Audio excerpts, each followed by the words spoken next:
Good morning, dear students. We are going to discuss anterior and lateral compartment of leg today.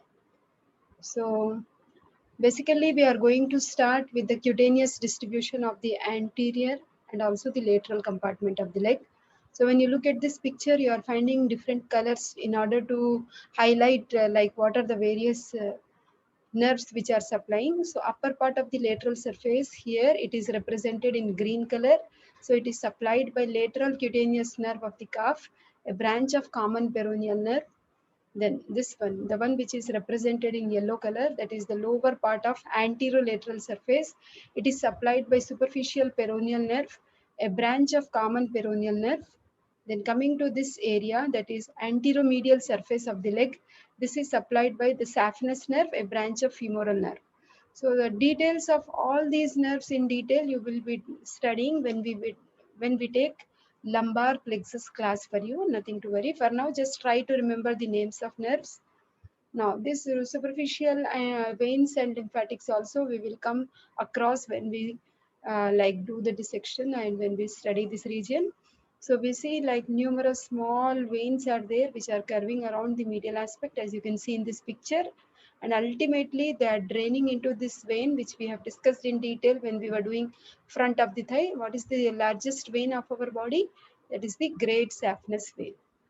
Then the lymphatics, whatever green lines are shown in this picture, so these green lines are actually representing the lymphatics. They follow the saphenous, great saphenous vein, and they generally finally open or drain into the vertical group of superficial inguinal group of lymph nodes.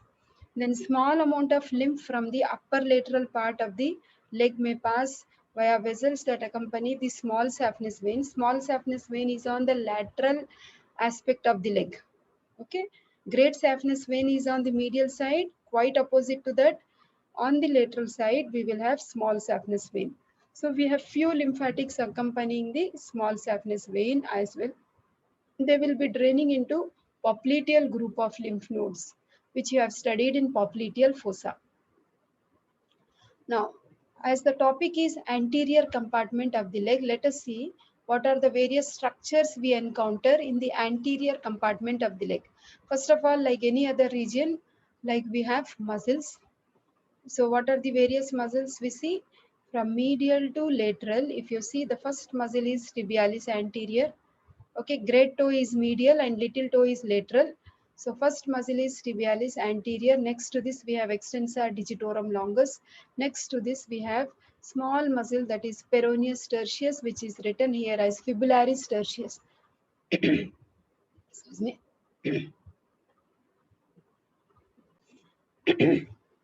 So we also have the last muscle, that is extensor hallucis longus. Okay.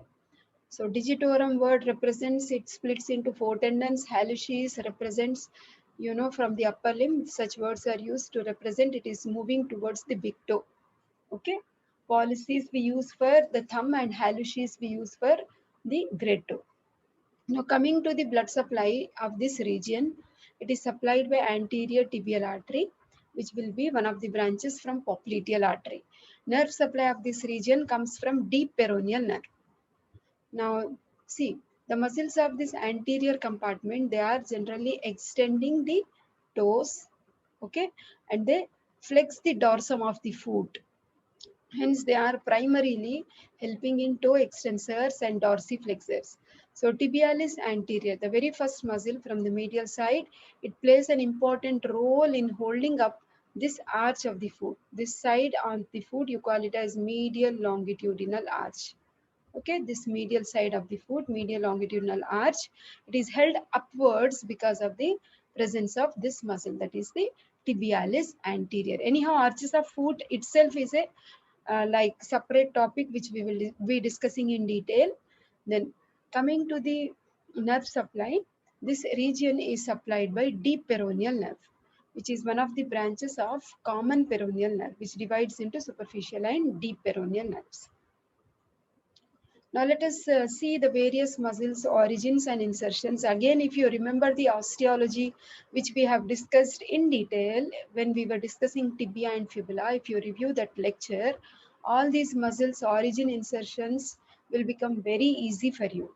Okay, the tarsal bones, metatarsal bones, what we have discussed osteology, if you revise that, it will be again a revision of what we have studied in the osteology lectures. Now let us see the details. Tibialis anterior, it is arising from the lateral surface of the shaft of the tibia and corresponding interosseous membrane. Insertion, medial cuneiform bone and base of the first metatarsal bone. Okay, then coming to the extensor digitorum longus, the second muscle from the medial side, it is coming from the anterior surface of the shaft of the fibula, which is the lateral bone of the leg. Insertion is extensor expansion on the lateral foretoes. You can see it is splitting into four tendons and it is going and getting inserted into the toes. Now coming to the third muscle, we have extensor hallucis longus. So origin is anterior surface of the shaft of the fibula and insertion is base of the fifth metatarsal bone. Okay. Then next we have the last muscle, that is the like peroneus tertius, which you also call as fibularis tertius. It is anterior surface of the shaft of the fibula and base of the distal phalanx of the great toe. Okay, so these are the various muscles we have. Then we will move to the blood vessels which we see in this region. In the front of the thigh, we have come across femoral artery, the continuation of the femoral artery. In the fifth osteoaponeurotic opening of adductor magnus, where you usually use the word hiatus, we have seen femoral artery was entering into the popliteal region, continuing as popliteal artery. So this popliteal artery will divide into anterior and posterior tibial arteries. So because anterior tibial artery is now moving into the front of the leg, so that's how it has been named as anterior tibial artery. See, this is the membrane which is connecting the tibia and fibula bones is the interosseous membrane. In front of this, the artery is anterior tibial artery. Behind would be posterior tibial artery. Okay, so this popliteal artery is terminal divisions we have is anterior and posterior tibial arteries. Now about anterior tibial artery, it is smaller of the terminal branches of the popliteal artery, arises at the level of lower border of the popliteus muscle and it is running forwards into the anterior compartment of the leg through an opening in the upper part of the interosseous membrane. Here where I kept the arrow, exactly there we have an opening through which you will see anterior interosseous artery will be entering into the anterior compartment from the posterior aspect, that is from the popliteal fossa. So it is descending on the anterior surface of the interosseous membrane accompanied by deep peroneal nerve. Now see this is the like in the upper part of this course, like anterior tibial artery, it lies deep to the muscles. In the lower part of its course, it lies deep, like superficial in front of the lower end of the tibia. This one, this area. Then it passes deep to these retinaculae. These are the extensor retinacula. Okay, this is the superior and inferior extensor retinaculae, and the anterior tibial artery is passing deep to these retinaculae. Then it lies between the tendon of the two muscles we have studied, the extensor hallucis longus on the medial side, and you will see the tendon of extensor digitorum longus. Along with that, we also have deep peroneal nerve. Okay, so this is the point where the anterior tibial artery can be palpated. We can check the pulsation.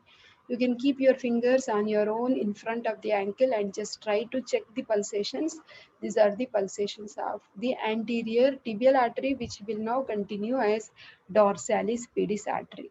Okay, then now coming to the branches of anterior tibial artery, obviously it is seen in front of the leg, so it supplies all the muscles of the front. Okay, the extensor digitorum longus, hallucis longus, peroneus, tertius. Okay, tibialis anterior, all are supplied through muscular branches. Anastomotic branches, you can see few branches are going like in reverse direction, and you can see they are forming a network around the knee joint. So that means anastomotic branches, the anastomose with branches of other arteries around the knee and also around the ankle joints.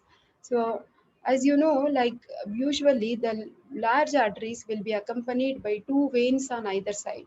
So what do we use for such veins on either side of an artery? You use the word venae committents.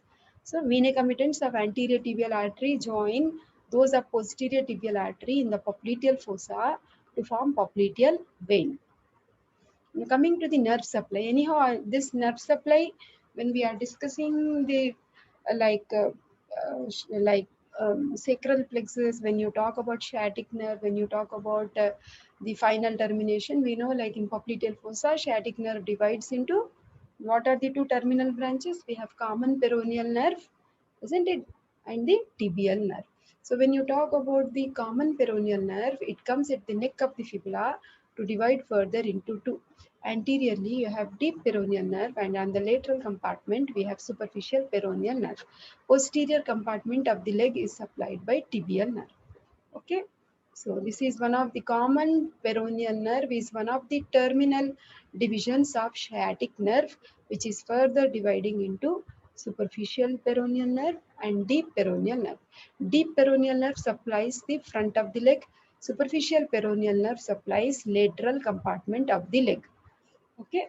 So deep peroneal nerve is one of the terminal branches of common peroneal nerve. It arises in the substance of peroneus longus muscle, okay, which is one of the muscle of the lateral compartment of the leg. Okay. Then we know like this is entering into the anterior compartment, the deep peroneal nerve, by piercing the anterior facial septum, descends deep to extensor digitorum longus muscle, first lying lateral to this muscle and then anterior and finally lateral to the anterior tibial artery. Like in the previous slide, you have seen extensor retinaculum. These are the extensor retinaculum, the superior and inferior extensor retinaculum. Here you can see the deep peroneal nerve is lying here. Okay, that means what? See, it passes deep to the extensor retinaculum, and this deep peroneal nerve, it is giving nerve supply to the muscles of the front of the leg. What are those? Tibialis anterior, extensor digitorum longus, extensor hallucis longus, and peroneus tertius. And it is giving articular branches to the joint like ankle joint. Now coming after finishing the front of the leg, now let us see the side of the leg, that is the lateral compartment. So in the lateral compartment, we have two muscles. One is the peroneus longus, below which the smaller muscle will be the peroneus brevis. This region is supplied by the peroneal artery, branches of peroneal artery, and nerve supply comes from superficial peroneal nerve, which is one of the terminal branches of common peroneal nerve. So coming to the lateral compartment muscles, the peroneus longus and brevis muscles, they are plantar flexors and everters of the foot. They play an important role in holding up lateral longitudinal arch. Tibialis anterior, I said it is holding up the medial longitudinal arch, whereas these muscles, they help in just pulling up this arch. This is the lateral longitudinal arch of the foot.